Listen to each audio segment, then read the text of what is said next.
Hi guys, how are we doing? In this video, I want to talk about three different things. Firstly, the three different types of warriors in the Burning Crusade and the big advantages of all three of them. Secondly, why you should consider taking a warrior in your group.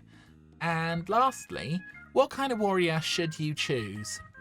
Because I think the kind of warrior you want to be depends a lot on your personality and a lot of other factors, so let's just jump right in.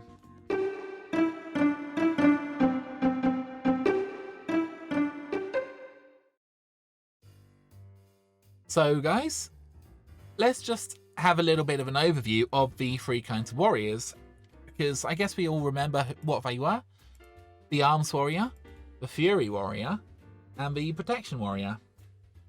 So in the Burning Crusade, let's start with Arms.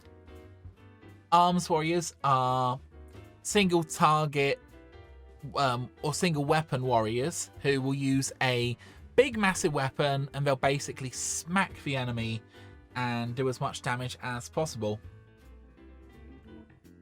So let's have a little look at the Arms Warriors talent tree. So it's all fairly standard stuff. Anger Banishment increases your rage. Deep Wounds increases the amount of damage you can do in critical hits, and also causes a bleed effect. We've got the Poleaxe specialization, Mace specialization, and Sword specialization. This is going to be something you have to choose, and if you're a blacksmith, for example, if you are going to use a lot of swords because your sword specialization, you may want to go sword specialization, obviously. And the same with mace and possibly poleaxe, but I think that's more of something orcs might use. I don't know. Anyway, let's start with mace specialization. So it generates 7 rage and has the occasional chance to cause a stun which lasts for 3 seconds on a single target. Mace specialization can be quite powerful, but it's kind of like an added extra. It's really, really good in PvP because you can interrupt the enemy, and obviously this can help you sort of win a battle potentially, especially if you're in a longer battle. Sword specialization will basically increase your damage pretty significantly. As you can imagine, having a 5% chance to do an extra strike on an enemy is incredibly good, and this is generally considered the best of 3. And obviously this one will give you 5% extra crit with axes and polearms, so that's quite good. Next, we've obviously got Mortal Strike, which reduces the amount that enemies can heal by 50%, and also causes a bit of damage. This can be really, really useful, especially in PvP, because it'll mean that it's much harder to heal the target, but it isn't so useful in PvE generally, because there's not that many healing mobs. A lot of guilds are going to want someone with Blood Frenzy, so there's definitely room for one Arms Warrior in every guild. Let's say you're doing a 25-man run. Blood Frenzy will increase all the physical damage that you do by 4%. So that's everyone from rogues to warriors to hunters, etc. Druids. You definitely want someone with Blood Frenzy because it's just huge. And Endless Rage isn't bad. It means you generate a lot more rage, which is useful. But if you're going to go for arms, a lot of people recommend you go for the Improved Slam spec. Improved Slam will basically mean your cast time for Slam is reduced to 0.2 seconds, and you can kind of spam this. It will cause a lot of damage, potentially. So it's quite a good option to go down the Improved Slam spec if you're going to go down the arms tree. Let's go over Fury, which is what I currently am. I've tried all 3 specs, by the way. One of the big advantages of Fury is you can stack a lot of different abilities on top of each other, and this causes you to do a lot of damage. With Fury, everything revolves around Flurry. So when you get a critical strike, your attack speed will be increased by 25% for your next 3 swings. Absolutely huge. This kind of means you want to get your crit chance as high as possible, so that you can proc flurry as much as possible. At present, I've got 26.4 crit chance, so that's pretty good, I would say, for this. You've obviously got sweeping strikes, which gives you about 5 seconds where you can hit 2 targets with whatever ability you use. So if you use, for example, Bloodthirst, you can hit 2 targets with Bloodthirst. Very useful. Same is true with Victory Rush. I believe Execute also works for same. So this can obviously help you do a lot of area of effect damage. Improved Whirlwind obviously helps you do more Whirlwinds, and Whirlwind's another really, really good area of effect. And we've got Rampage. What Rampage essentially does, it increases your attack power by initially 30, but this will quickly go up to 250. And so it'll just give you 250 bonus attack damage, which stacks very, very nicely with Battle Shout, which increases your attack power by 382. So both of these are very, very effective for increasing your attack power. Don't suppose there's really anything else here. I've got dual wield specialization, even though it's not that amazing, but it's quite good. And commanding presence, not bad. It increases your commanding shout and your battle shout by 25%. That's pretty much the Fury Warrior in a nutshell. Very, very aimed at doing damage. And of course we have to talk about protection. I actually leveled as a Fury Prot, which kind of worked out fairly well for me, but I did struggle sometimes to hold the aggro. If you want to do any kind of tanking in endgame, so we're talking about heroic dungeons, you really need to go for the deep protection spec. So that will include Devastate. Devastate is freaking brilliant at generating threat. You can literally spam this all day and it'll just generate you so much threat. It'll also reduce the enemy's armor, and of course the more you use Devastate, the more damage it will do. So if you have 5 debuffs or Sunder Armor debuffs on an enemy, then you'll do even more damage with Devastate. So this is something great you can spam and cause a huge amount of threat, and everyone will be incredibly impressed. There's also Shield Slam, which is great for generating threat. Of course, we have to talk about Defiance, which is absolutely critical for increasing the threat you generate. And we've also got Concussive Blow, which is quite useful in PvE. Well, it's quite useful everywhere. It'll basically take an enemy out of the action for 3 to 5 seconds. That's basically it.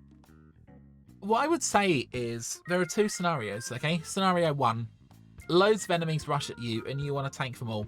What I would typically do is I would go for Thunderclap, which will affect 4 targets and generate a bit of threat.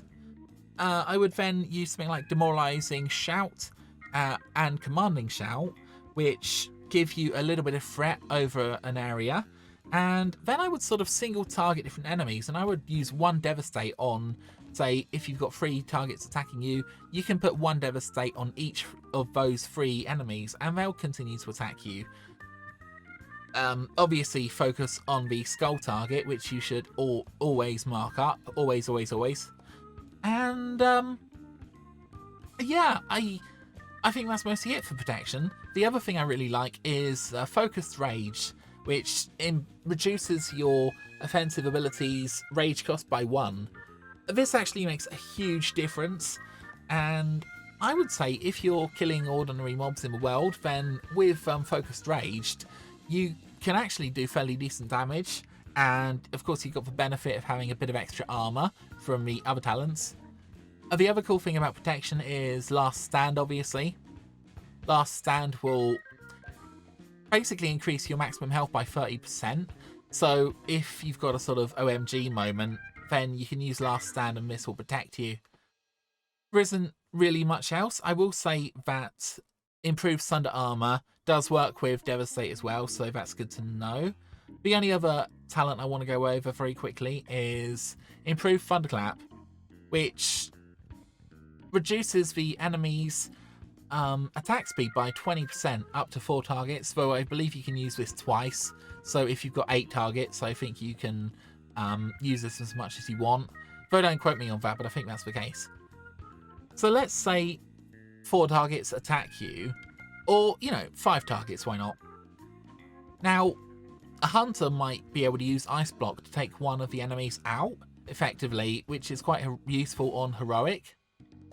But you can also use Thunderclap, which reduces the, like I said, attack by 20%, or the attack speed by 20%. This will effectively take one of the enemies out in a 5-man mob. So you'll reduce the amount of damage that the tank takes by, obviously, 20%.